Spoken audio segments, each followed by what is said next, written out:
Bienvenidos al vídeo podcast de la Cátedra Internacional ENI en Inteligencia Artificial Generativa, Retos y Riesgos. Un trabajo conjunto de la Universidad CEU San Pablo, Deloitte y Odiseya. Conoce aquí a los mayores expertos en IA generativa. Hola Fran, muy buenos días, muchísimas gracias. Pues nada, unas palabras que me llenan de orgullo y que bueno, pues en el fondo ponen un poco de manifiesto lo que pretendo realizar a través de LinkedIn, ¿no? Que es concienciar. Concienciar y lo que decía, ¿no? De aportar soluciones, ¿no? No solo hacer una Eso es. radiografía de los problemas, sino aportar soluciones. Bueno, pues Xavi Delgado es ante todo profesor, comunicador, y bueno, y realmente pues todas las tecnologías disruptivas aparecidas pues en los últimos años, ¿no? Tanto blockchain como inteligencia artificial, pues la cuestión es ponerlas en valor para que precisamente ayuden a la humanidad, ¿no? Y la cuestión es, bueno, centrado en esta cuestión, desarrollarla, aportar, como digo, valor, y ese al final es Xavi Delgado. Excelente, muy bien. Y vamos a tratar ese tema hoy, vamos a tratar ese tema precisamente, que es cómo está transformando la educación, Ujú. la inteligencia artificial al sector de la educación en general. Y para eso tenemos a Xavi, que va a ser específico y contundente como siempre. Sí, sí. Muy bien. Bueno, pues Xavi, empecemos con esto directamente al grano.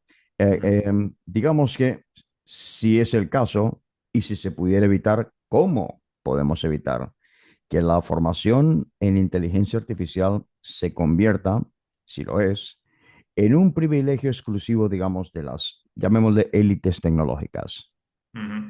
Bueno, yo, Frank, vi un vídeo concretamente de un asistente de inteligencia artificial que lo que hacía era, pues, proponer actividades a los alumnos, ¿no? Y entonces, pues, no había ninguna intermediación por parte de ningún profesor, sino que era simplemente el alumno con el chatbot. Y bueno, pues sí que es verdad que, bueno, pues le proponía, por ejemplo, ¿no? A una de las niñas le proponía, pues, oye, ¿qué quieres aprender hoy, no? ¿Quieres hablar sobre los pulpos, no? Y entonces, bueno, pues ella le decía que sí, ¿no? Y, bueno, pues le decía, pues un pulpo, ¿no? Pues tiene estas características, etcétera y tal, ¿no? Entonces lo vendían esta solución como una nueva metodología para, digamos, mantener más activa la atención del alumnado, ¿no? En el sentido de, oye, pues mira, me van ofreciendo una serie de retos, ¿no? Progresivos y que me van haciendo que yo aumente mi atención en aquello, ¿no? Entonces, a mí aquel vídeo me llevó a preocuparme por el hecho de, bueno, vamos a ver, parece que no tiene que haber ningún profesor por ahí en medio, ¿no? Es decir, Ujú. es simplemente esta herramienta y punto, ¿no? Por lo tanto, es, bueno, cuidado con el rol del profesor, porque parece ser que ya lo estamos, pues eso, ¿no? O sea, apartando, ¿no? Y simplemente lo estamos generando como una figura de transmisión de conocimiento y ya está, ¿no?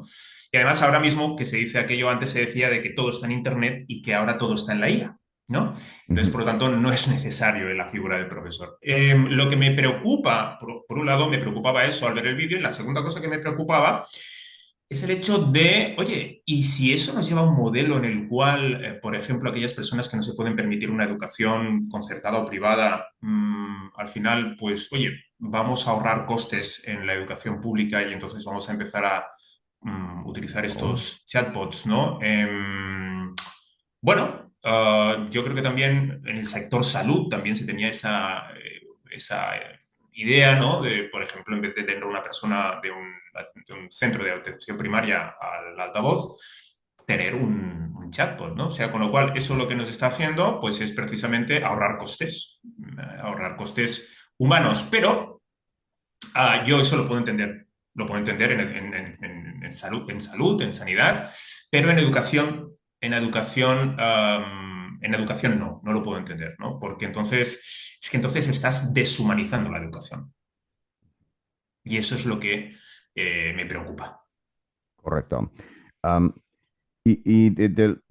se ha hecho y se ha establecido, digamos, esa dicotomía y esa gran diferencia entre lo que es un sistema educativo que ya sabemos que está obsoleto en muchas cosas, ¿eh? Totalmente. Y desde antes de la inteligencia artificial, de hecho, ya estaba obsoleto. Sí, sí, sí, sí, sí, sí. A un futuro dominado precisamente por la IA. ¿Estamos Ujú. realmente concienzudamente. Estamos realmente preparando a los estudiantes para este futuro inmediato que está ya dominado por soluciones de inteligencia artificial. No, para nada. No, para nada. Y te voy a poner un ejemplo claro. Ujú. Mira, yo tuve una reunión con una inspectora de la Generalitat de Cataluña. Eh, los inspectores pues están por encima de los directores, ¿no? Es decir, es un puesto superior, ¿no? Entonces, la cuestión es que yo precisamente aporté en una de las asignaturas que ofrecía, pues una pequeña pincelada sobre ChatGPT. La cuestión es que, bueno, pues la inspectora me llamó, me dijo, bueno, entró dentro de mi clase y vio que yo pues hacía referencia a esto.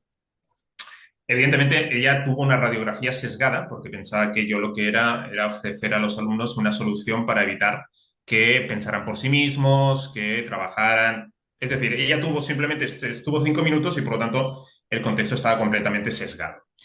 La cuestión es que me cita en el despacho y me dice, bueno, sobre ChatGPT, dice, está prohibido enseñarlo. En el discurso, lo primero que dijo, está prohibido enseñarlo. Luego, cuando continuó el discurso, cambió, está prohibido por no se puede. Y entonces es cuando yo la interpelé y le dije, a ver, ¿está prohibido o no se puede? Porque son dos cosas distintas. ¿Correcto? Y ella me dijo, no se puede. Y digo, muy bien. Digo, ¿hay algún documento de la Generalitat de Cataluña que diga exactamente por qué no se puede? No hay ningún documento. Eso lo dice ChatGPT. Y yo me la quedo mirando. Ok, Digo, vamos a ver, usted sabe que ChatGPT está entrenado con Internet, con lo que hay, la información de Internet y tal. Claro, ya entonces la mujer ya no supo qué decirme y dice, bueno, no, la regulación de la Unión Europea respecto a la inteligencia artificial dice que a partir de... Muy bien, la regulación es eso, pero tenemos que adaptarlo a las circunstancias en las cuales nos encontramos. ¿Cuáles son las circunstancias que nos encontramos? Que alumnos de 14, 15, 16 años te están diciendo a la cara, evidentemente no a todos los profesores, porque eso pues me lo dicen a mí concretamente, porque yo les entiendo, oye, es que hago todos los deberes con ChatGPT. correcto. Hago todos los deberes con ChatGPT. Entonces, claro, entonces, bueno, pues tenemos una cuestión que es que en los claustros de profesores, sobre todo en educación, perdón, pública, no se ponen de acuerdo.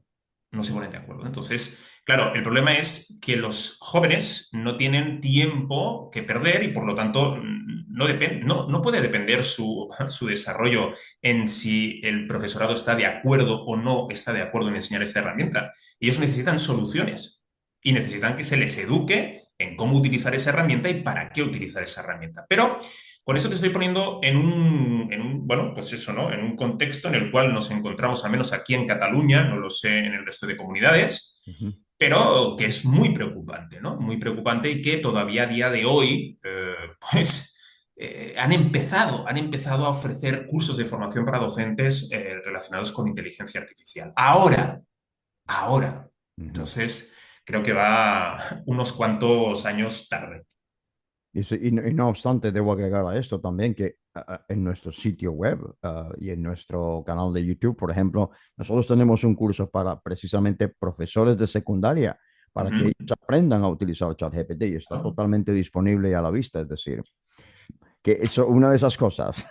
Sí, sí, sí. Entonces, claro, tú dices, bueno, ¿y qué pasa, no? ¿Qué pasa, no? A ver, hay un miedo. Yo, por ejemplo, Ujú. hablaba en Simo de el profesorado tiene miedo a que el alumno copie, ¿no? Que sea simplemente un copia-pega, ¿no? Entonces, cuando apareció Internet, pues los profesores, bueno, en el año 68, ¿no? Los profesores de matemáticas en Estados Unidos tenían miedo de la calculadora. Correcto. Luego, en la aparición de Internet, tenían miedo de Google. Sí. Luego, posteriormente, tuvieron miedo del rincón del vago, ¿no? Ahí está. Y Entonces, Wikipedia. Wikipedia, entonces Eso es. ese miedo paraliza en vez de explorarlo, en vez de salir de la zona de confort, decir, no, bueno, pues oye, los libros, por supuesto, importante, tienen que ser una herramienta imprescindible, no pueden desaparecer los libros, ¿no? Pero sí que es verdad que estas herramientas, pues, se tienen que enseñar de tal manera que el alumno entienda que si lo hace para copiar y pegar, es lo más estúpido que puede llegar a hacer con este tipo de soluciones tan buenas, tan... Bueno, yo para mí te puedo asegurar, Frank, bueno, para mí estoy encantado con la inteligencia artificial. Claro, claro, exactamente. Am, y en ese sentido, tenemos que preguntar sobre los mismos educadores. ¿Qué responsabilidad ética tienen los educadores exactamente en inteligencia artificial al formar a la próxima generación, no solo de desarrolladores, sino de usuarios de esta tecnología? Porque la educación ya no abarca solamente alumnos de secundaria y de primaria, ya abarca al público en general. Mm. La ética. Ha habido una serie de problemas en la educación. A ver, vamos a ver, primero de todo tenemos que decir que estamos ante una crisis global de aprendizaje. Ujú.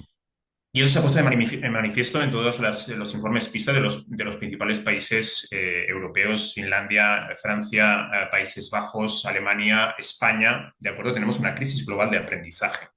Esa crisis global de aprendizaje se debe a varios factores. El primer factor es todas las reformas educativas que se han implementado, sobre todo que hacían referencia a la competencia. Y la cuestión Sí. es, primero, oye, ¿qué es ser competente? La cuestión es que para poder ser competente de algo tiene que haber ese algo.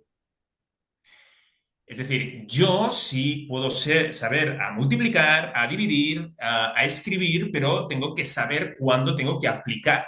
Tengo que aplicar tanto la operación matemática que corresponda, como por ejemplo, pues el estilo, pues léxico, cuando tengo que hacer pues un documento, pues digamos más académico, o un documento pues más, digamos, más de redacción como una novela, ¿no? Bien, entonces, la cuestión es que esas reformas educativas, precisamente, primero de todo, se han centrado en la competencia, pero han descuidado la base. Han descuidado la base. Entonces, no es que el profesorado haya dejado de ser ético, sino que ha caído bajo el yugo de unas reformas que se están demostrando que precisamente nos encontramos en esas crisis de aprendizaje. El segundo factor ha sido la digitalización. Es decir, se ha apostado por la digitalización sin un objetivo pedagógico concreto, sin una estrategia previa, y por lo tanto hemos sustituido las aulas de ordenadores, las aulas de informática, por tablets o por Chromebooks, ¿no? Pero sin un horizonte. Sin un horizonte, es decir, la digitalización tiene que tener un horizonte, tiene que tener un motivo, tiene que tener... Entonces, claro, cuando se habla de competencia digital, ¿qué es ser competente digitalmente? Hoy día los jóvenes realmente hay algunos bueno, pues desgraciadamente no saben ni utilizar el ratón, ¿no? Entonces, la cuestión es que ellos pues están acostumbrados a lo táctil, ¿no? Y evidentemente, yo no te digo, pues el hecho de poder, pues qué sé, si se descarga un PDF en un formato que no está, pues... aceptado por tu programario, pues no saben cómo convertir ese PDF a otra extensión, ¿no? Y bueno, se les monta un drama, ¿no? O sea, realmente... Entonces, Exacto. estos falsos llamados nativos digitales Wow. son mucho menos competentes digitalmente que nosotros. Nosotros no nacimos con Internet, nosotros tuvimos que acostumbrarnos. Nosotros, yo recuerdo, ¿no?, cuando utilizaba en educación general básica Logo, Ujú. Pascal. Pascal. Claro, hemos tenido que aprender, hemos tenido que adaptarnos. Ellos no, ellos ya han nacido con Internet, ellos han nacido con los dispositivos que todos conocemos, pero colgar una fotografía, colgar un vídeo, darle un like, Eso escribir es. un mensaje o lo que sea, eso no los crea en nativos digitales. Nativos digitales es que han nacido, pero no es que sepan dominar las herramientas, ¿no? Entonces, otro tercer aspecto es muy importante, que solo han detectado en Suecia concretamente, y es la desafección de los alumnos con respecto al aula, a la clase, ¿no? Desafección hacia su clase, hacia su profesorado. Es decir, estamos hablando aquello de, bueno, se están preguntando los alumnos, ¿por qué estudiar esto si yo al final voy a ser, ¿no? Y fíjate que es que esto no lo Exactamente. dicen los alumnos, esto lo decía un ex consejero de la Generalitat de Cataluña de Educación, que decía lo siguiente: La enseñanza obligatoria ha de afrontar los problemas del ciudadano del siglo XXI. Aprender álgebra quizás no sea necesario porque no sabemos si seremos matemáticos. Esto lo decía un ex consejero de Educación de la Generalitat de Cataluña. Entonces, no es que se lo planteen los alumnos porque tengo que aprender álgebra, si a lo mejor no voy a ser matemático. Se lo plantea la máxima figura del Departamento de Educación de Cataluña, ¿no? Entonces, ya no sé quién no tiene ética, ¿no? O sea, digamos que son. Exactamente. Vale, entonces los profesores al final son los últimos eslabones de la cadena, ¿no? Y entonces si tú, los inspectores, bueno, pues el consejero te dice esto, los inspectores te dicen eso y las direcciones te dicen eso, al final ellos acaban, es decir, diciendo, pues oye, si me decís esto, pues oye, anchas Castilla, ¿no? Exacto. Y luego otra de las cuestiones que yo creo que estamos en un problema que anunciaba el otro día en un artículo El Mundo, que estamos en la hiperconveniencia, ¿no? La hiperconveniencia que lo que está haciendo es precisamente toda esta supercomodidad que tenemos de poder ligar a través de aplicaciones, poder pedir comida por aplicaciones, podernos pasar un domingo entero viendo series en Netflix. Lo que está erosionando son precisamente las relaciones sociales y luego también pues está generando un cansancio generalizado de tanto los adultos como de los jóvenes, ¿no? En el sentido de, bueno, ya está bien esto, conformismo, y por lo tanto, pues desgraciadamente todo eso, unido a la crisis global de aprendizaje, pues tenemos un cóctel explosivo. Es un poco la degradación del lenguaje. Creo que recordar, no soy del sector, pero creo recordar que fue Günther Anders hace más de 60, 70 años incluso, que ya escribía que cómo esta degradación del lenguaje humano es una degradación de la mente misma, porque precisamente es el instrumento de Correcto. y posiblemente estos aspectos son lo que los estudiantes, es decir, los estudiantes al ser, digo, los nativos digitales, y eso que has dicho de falsos nativos digitales es tremendo. De verdad Ujú, que no se oye en ningún sitio, porque precisamente no, si le preguntas por una trazabilidad básica de datos, es decir, tú sabes dónde va este dato, este dato, este dato, no tienen ni idea. Por tanto, es más que acertado. Y eso nos lleva precisamente a esta siguiente pregunta, ujú. que es básicamente ¿cómo se puede, si se puede, garantizar que la formación en inteligencia artificial no se limite a aspectos técnicos, sino que incluya precisamente una comprensión profunda o más profunda de sus implicaciones sociales? Mira, al respecto, ayer que me estaba preparando el podcast, Ajá. bueno, pues, bueno, hay gente que ha hablado sobre esta cuestión que estás tú hablando, ¿no? Y que dicen, te voy a decir lo que publicó Paul LeBlanc, presidente de la Southern New Hampshire University, y Boris Galbun, director ejecutivo del Forward College, ¿no? Publicaron un artículo dando verosimilitud a una idea que puso en circulación Sam Altman, y era que el coste de la inteligencia va camino de acercarse a cero. Y ellos lo interpretaban así, ¿no? Si en la revolución industrial el vapor y la electricidad redujeron la necesidad de fuerza física y abarataron la mano de obra, la IA hará lo mismo en el conocimiento y a un ritmo mucho más rápido.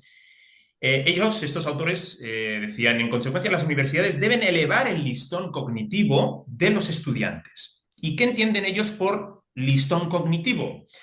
Pues menos acumular conocimientos y más metacognición, es decir, los fundamentos de la interacción con el conocimiento, y que el aprendizaje debe pasar de preocuparse por lo que uno sabe a cómo lo sabe, ¿no?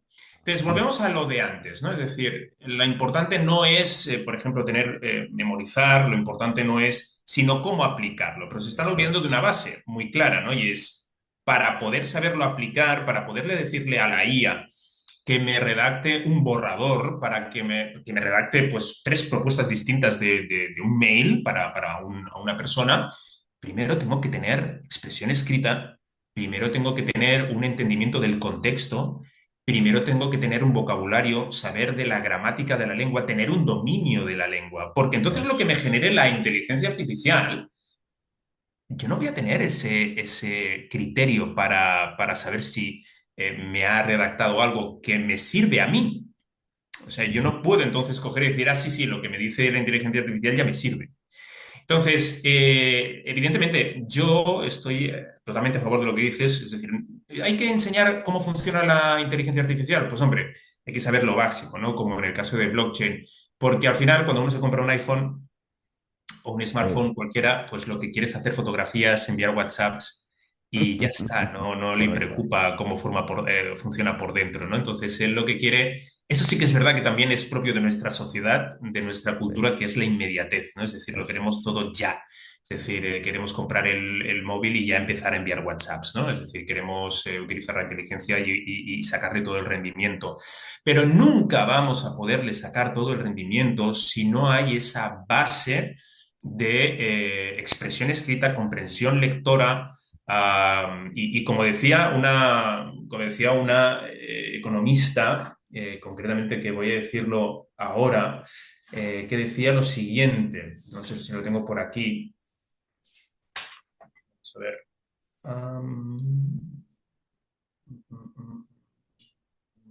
Bueno, ya lo encontraré. Pero decía Ujú. lo siguiente, o sea, en las sociedades desarrolladas sigue teniendo un peso muy importante tanto la lectura como las matemáticas. Entonces, por lo tanto, no podemos olvidarnos eso. Pero la Correcto. lectura, mira, leí un libro muy interesante, ¿no? ¿Cómo se llamaba? Distraídos o dispersos, ¿qué está haciendo Internet con nuestra mente?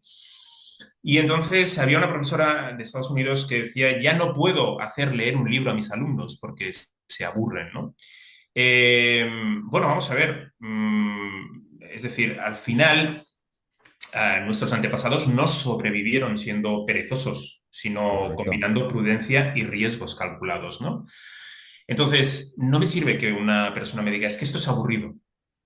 Es Exactamente. decir, Internet lo que ha hecho, y lo decía este escritor, ahora no me acuerdo del autor, decía lo siguiente, es decir, o sea, yo cuando me siento delante del ordenador, noto como mi mente se distrae, o sea, está delante del ordenador en una página de Internet, entonces, pues bueno, ¿no?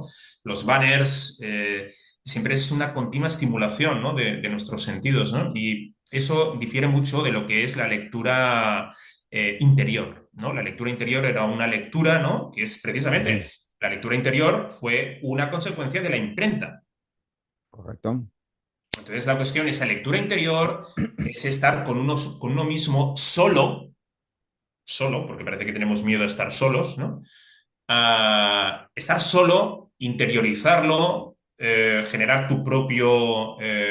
pues tu propia idea de lo que has leído, entender el contexto, tener un pensamiento crítico, todo eso lo hacen esas técnicas por todo el mundo conocidas, que es la lectura y la escritura. Y eso es una de las cosas que no podemos obviar.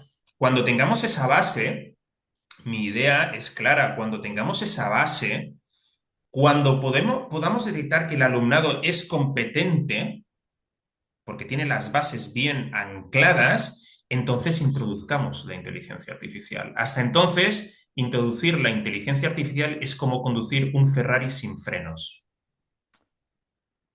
Es muy buena, es un excelente símil ese, de verdad. Am, y entonces, en la cuestión sobre el acceso a la, digamos que a la educación en Ujú. inteligencia artificial, pregunto si sigue existiendo, lo hubo antes porque es lógico que lo haya en ese sentido, pero sigue habiendo una brecha digital en ese sentido, está democratizado ese acceso a la educación en inteligencia artificial. Vamos a ver, o sea, precisamente la digitalización. La digitalización se vendió como precisamente la solución para superar la brecha entre ricos y pobres. Ujú. ¿Mm? Entonces, la cuestión es que, bueno, pues cualquiera puede tener hoy en día un Chromebook, es decir, es barato, es bien, o sea, luego, por ejemplo, pues es un dispositivo que lo pueden utilizar varias personas sin necesidad de tener, pues, ¿no? un usuario en concreto, porque todo está en la nube, entonces, con lo cual no hay ningún problema, y es una herramienta que la puede tener, pues, desde una persona con recursos a una persona que no tiene recursos, ¿no? O sea, por lo tanto, fantástico, ¿no? La cuestión de la brecha digital viene no de los propios alumnos, ¿no? Sino directamente del profesorado, ¿no? Ah, Porque te Vaya. explico. Esto me pasó en septiembre. Vino un ex profesor del instituto donde yo estaba y me dijo, pues ahora me han encargado, era un profesor de matemáticas y me ha encargado pues hacer una formación sobre empresa, emprendimiento, etcétera y tal, ¿no? Y claro, pues me estoy pasando muchas horas generando en el contenido, las presentaciones con Canva, etcétera, tal, ¿no? Y la cuestión es que le dije, oye, pero tú ya utilizas ChatGPT. Y me dice, bueno, sí, la versión de prueba, ¿no? Ajá. Y yo digo, hombre, No. chico, son 20 euros al mes, gástate un poco, ¿no? En vez del Sí, gimnasio y tal, que es muy lícito, ¿eh? Tener una suscripción a Apple Televisión, a Netflix, a cualquier plataforma, es muy lícito, ¿no? Pero correcto. para tu trabajo, lógicamente, pues te guía muy bien esto, ¿no? Entonces, la cuestión es que te das cuenta de que con cara pasmosa, y era un chico joven, relativamente joven, quedaba alucinado con herramientas como pues, Beautiful.ai o Gamma.app, ¿no? Que te permitían hacer esos PowerPoints y ya directamente poder pues generar esas presentaciones sin tener que estar mucho tiempo delante del ordenador, ¿no? Entonces, claro, cuando alguien como esta persona que tendría que estar a la última y precisamente por estar a la última, lo que podrá es precisamente dotar a su alumnado de las herramientas necesarias para superar pues, esa brecha, ¿no? El hecho de ese miedo a la tecnología, ¿no? Si lo haré bien, no lo haré bien, qué pensarán si lo hago mal.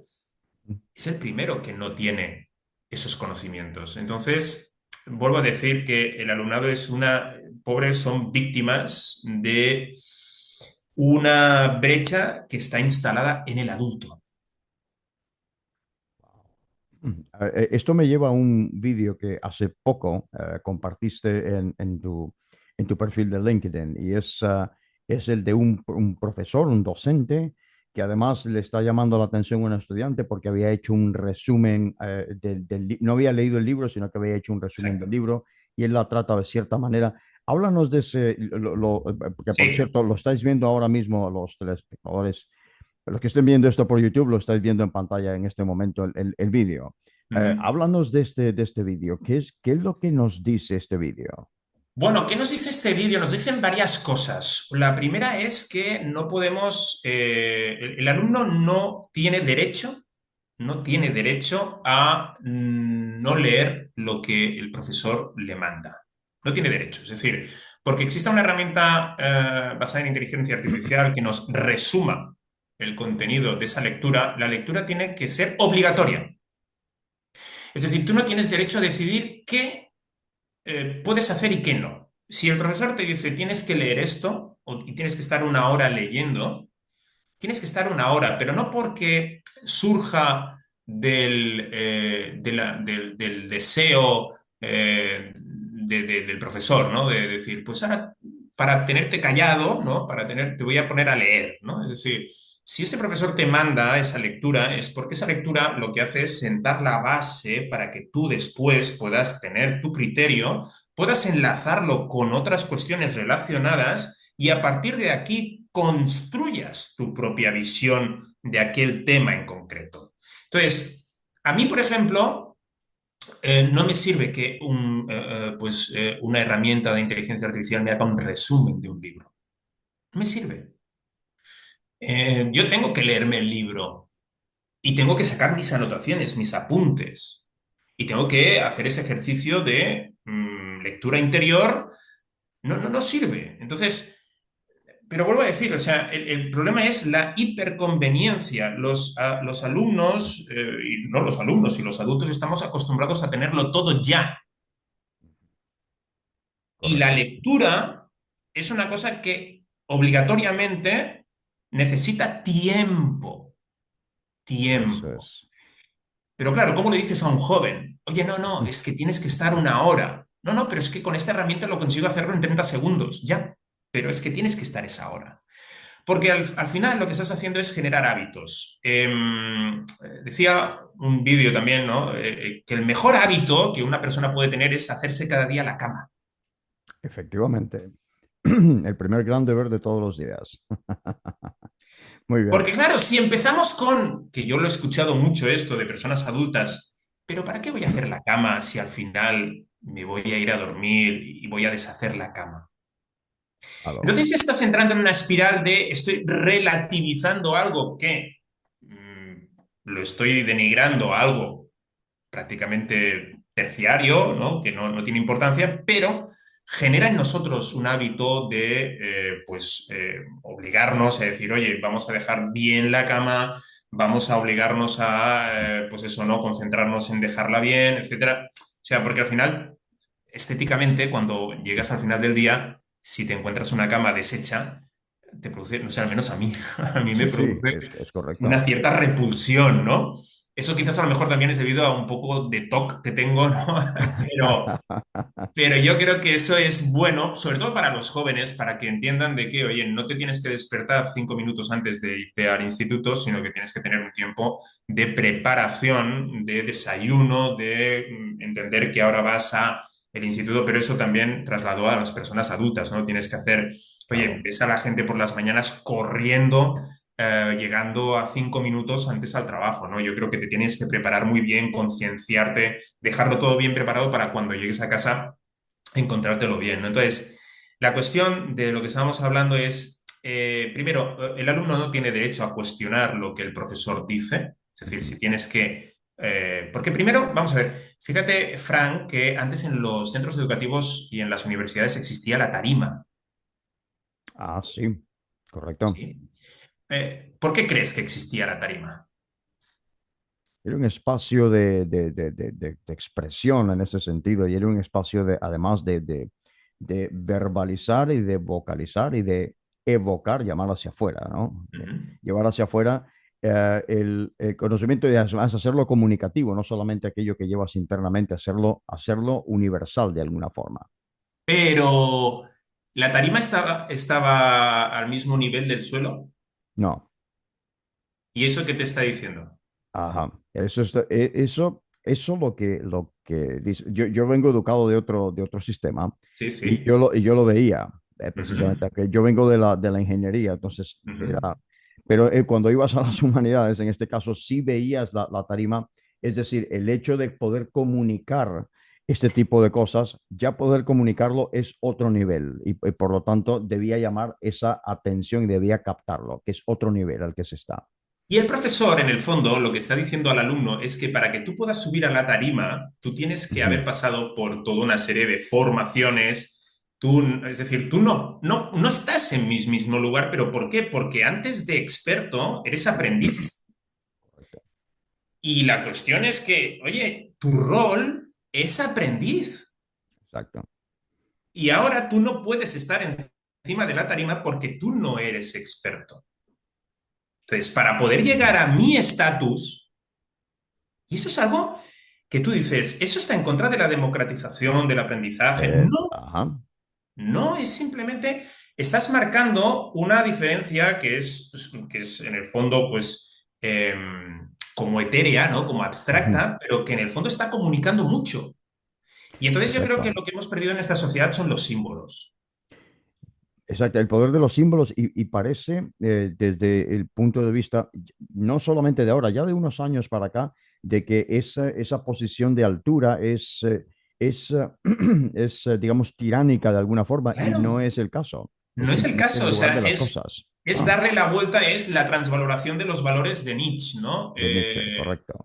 Anda. Pero como unos símbolos que realmente lo que yo creo que una de las cosas que hemos pues, banalizado es la autoridad. O sea, Ajá. hay que tener autoridad. Y la autoridad te la da el hecho de que tú eres profesor de universidad y has llegado ahí a través de un esfuerzo, de una constancia, de un trabajo duro, arduo. Y entonces, pues volviendo al vídeo, tú, Ujú, alumno, no tienes derecho a decirle al profesor, pero es que usted es estúpido porque no está utilizando esta herramienta para facilitarnos la vida. Es ujú. que no te quiero facilitar la vida. Ok. No te quiero facilitar la vida. Quiero que Exactamente. entiendas que para poder llegar a donde estoy yo, esta herramienta está muy bien y te felicito porque la has utilizado, has tenido una estrategia que te ha permitido, pues eso, ¿no? Condensar en muy poco tiempo aquel contenido que yo te he facilitado, ¿no? Pero ahora no toca eso. Ahora toca estar aquí sentado, porque es tu obligación como aprendiz. Y el aprendiz en el momento de que aprendía un oficio estaba de pie mirando a cómo hacía eso el experto.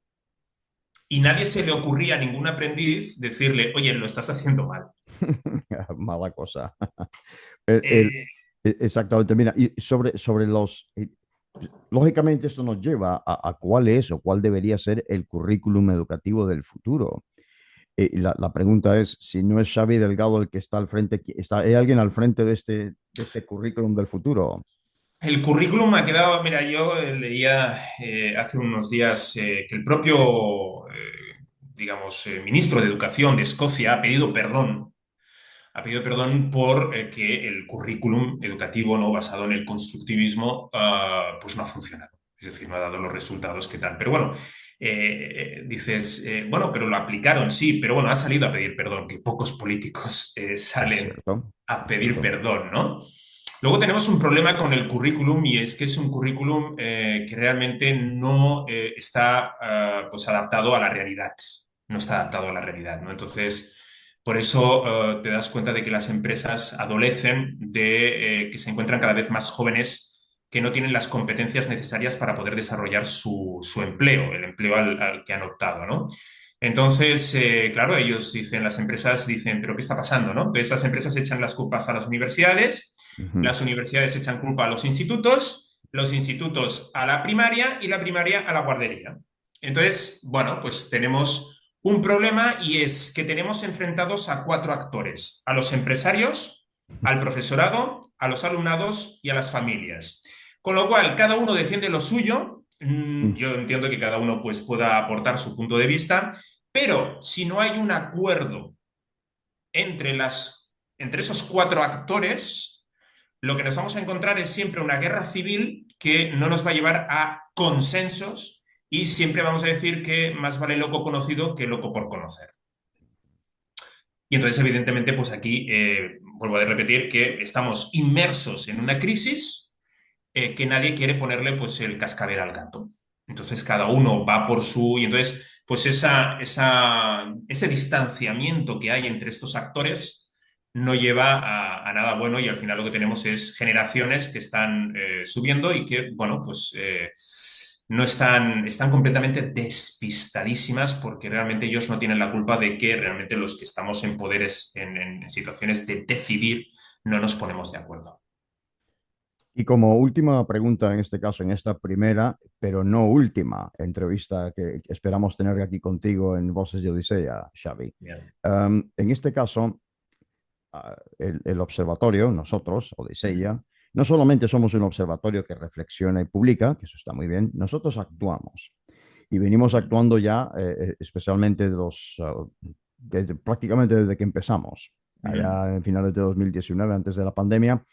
En esta cuestión básica, que en aquel momento era una cuestión, pues, digamos que estaba en la acera, estaba ahí en la esquina de alguna forma, que es la ética en la inteligencia artificial, en este caso. Pero ahora ya no es el caso. Entonces, sobre la enseñanza, es posible, y voy a hacer la pregunta todo lo directo posible, ¿es posible enseñar ética en inteligencia artificial de manera efectiva? ¿O esto es un lavado de conciencia? Estamos lavando nuestras conciencias nada más. Sí, estamos lavando la conciencia. Oh. Sí, sí, estamos lavando la conciencia, totalmente. Mira, el lunes tengo bueno, voy a hacer un programa en Distrito Televisión y voy a hablar sobre ciberbullying, voy a hablar sobre pues, grooming, sexting, etcétera, ¿no? Vamos a ver, bueno, nos olvidamos de una cuestión, ¿no? O sea, había acoso, está, pues eso, ¿no? Compilado en obras grecolatinas. Había acoso, o sea, San Agustín en su libro de las Confesiones habla de acoso, de acoso de alumnos, ¿no? De jóvenes, ¿no? Entre ellos, ¿no? El acoso es una. El acosador no es malo. El acosador es antiguo. En muchas sociedades antiguas, digamos, pues la figura del acosador pues tenía una ventaja evolutiva, ¿no? Porque realmente, pues esos guerreros, ¿no? Que no tenían ningún tipo de compasión, pues precisamente eran los que al final se erigían como los líderes, ¿no? Y que les permitían, pues eso, ¿no? Tener una posición sobre otros pueblos, etcétera, y eso lo que permitía era posteriormente que ese pueblo prosperara, ¿no? Entonces, por lo tanto, era necesario la figura del acosador, ¿no? Luego, incluso en algunas obras de la Inglaterra del siglo XIX también se habla, ¿no? De casos de acoso escolar, ¿no? Entonces, el acoso siempre ha existido, siempre.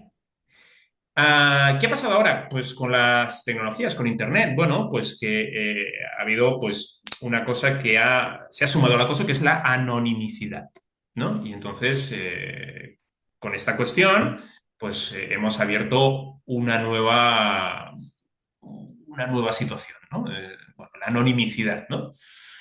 Porque antes el acosador era como una persona, ¿no? Sí, Valiente, ¿no? Porque te sí. miraba a los ojos y te acosaba, ¿no? Ahora no, ¿no? Ahora se esconde detrás de un avatar, se esconde detrás de lo que sea, entonces, pues, Ujú. nada, ¿no? Entonces, como decía Hobbes, el hombre es un lobo para el hombre, ¿no? Y la cuestión es que yo creo que lo que estamos es intentando parecer buenos. Vaya. Entonces, la cuestión de la ética en la inteligencia artificial, pues yo creo que colma Ujú. ese buenismo que queremos aparentar, pues eso, en una sociedad idílica, ¿no? Que hemos superado.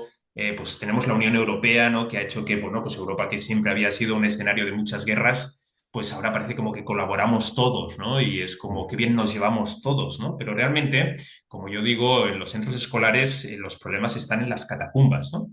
En este centro no hay problemas, ¿no? No, los problemas están por debajo, ¿no? Y hay que saberlos interpretar, ¿no? Entonces, por lo tanto, yo creo que la ética es una cosa que queda muy bien, ¿no? Como eslogan, yo creo que estamos en la sociedad de la fotografía, pues eso, de la pancarta, pues eso, ¿no? De grandes titulares, ¿no? Y que todo es muy bonito. Pero yo creo que tenemos que ser conscientes de que detrás de cualquier tipo de tecnología, la tecnología no es autónoma.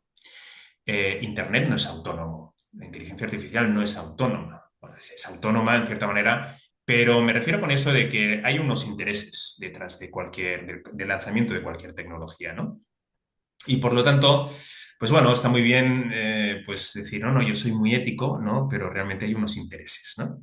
Entonces, bueno, son cosas que se lanzan a la sociedad y que precisamente pues las redes sociales podrían haber sido pues una herramienta maravillosa y tal, pero bueno, pues ¿por qué se ha, digamos, prostituido de esta manera?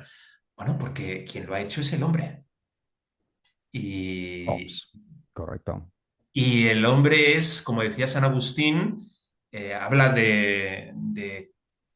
habla de un impulso que le nació siendo joven de robar peras.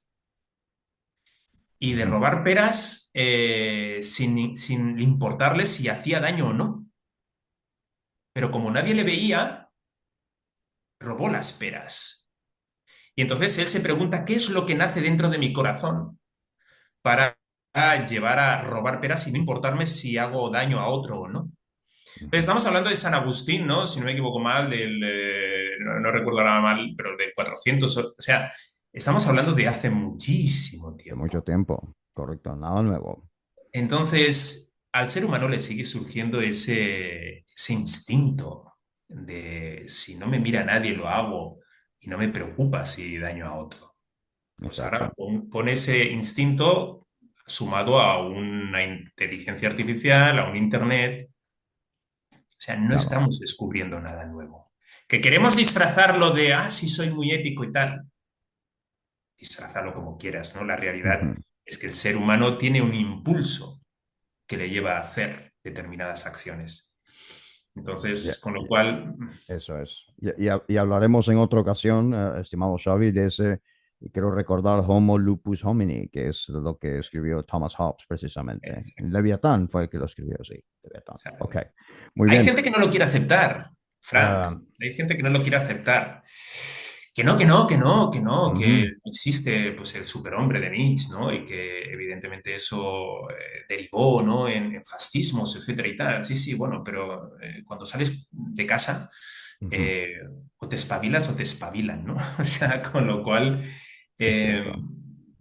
chico, es que es la naturaleza humana. Exactamente. Y seguiremos aprendiendo de ello, Xavi. Bueno, Perfecto. este ha sido esta primera entrevista con Xavi Delgado. Vamos a seguir conversando al respecto y luego lo haremos desde el punto de vista del mundo de empresa, precisamente, y porque precisamente los alumnos ya no son los de primaria y secundaria. Los alumnos somos todos ahora mismo, porque la disrupción tiene tales niveles, especialmente el último par de días de eso, de lo que ha sucedido ya de unos días para acá. Estaremos de vuelta aquí hablando. Xavi, muchísimas gracias por habernos acompañado con tu propia voz aquí en Voces de Odisea. Muchísimas gracias, Fran. Muchísimas gracias a todos los seguidores. Un saludo. Buenas noches.